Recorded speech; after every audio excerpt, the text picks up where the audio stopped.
राउरकेला सहर बंधमुंडा थाना शारदापाली रे अभावनीय घटना। प्रेम संपर्क रखिबापई प्रेमिका मना करिबारु प्रेमिका घर सम्मुखरे प्रेमिक निआरे जली प्राण हराइछि। तेबे प्रेमिक को मरिबापई बाध्य करा जायतिबा अभियोग होइछि।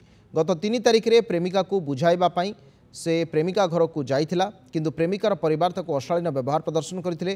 परे से देहरे पेट्रोल ढाली निआ लगाई देइथिबारु गुरुतर आहत होइथिला। प्रथमे ताकु राउरकेला सरकारी डाक्तरखाना एवं परे कटक बड़ डाक्तरखाना भर्ती करा जाइथिला। सेठारे तार मृत्यु होइछि।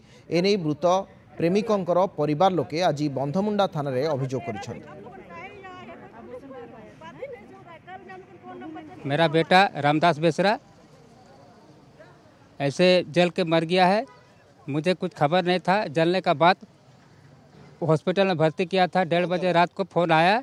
इसका बाद यही हम चाहते हैं कि मेरा बेटा ऐसे कभी नहीं कर सकता। इतना समझदार बेटा है, काम करता है। मेरा हम लोग बूढ़ा बूढ़ी को ही सहारा था, वही घर दुआर संभाल रहा था। हम लोग का देखिए कितना परिवार है, सब कोई आए हैं, लेकिन इंसाफ अभी तक मेरा बेटा को नहीं मिला है। मेरा बेटा का लाश पड़ा हुआ है।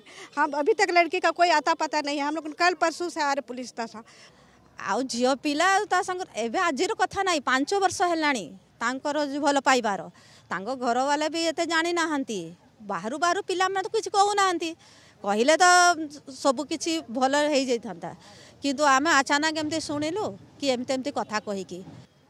और जो ऐसे ऐसे हुआ उसका भाई है। हम मेरे को लगता है उसको मेंटली टॉर्चर किया गया है। मेरा भाई ऐसे कभी नहीं कर सकता, क्लियर सी बात है।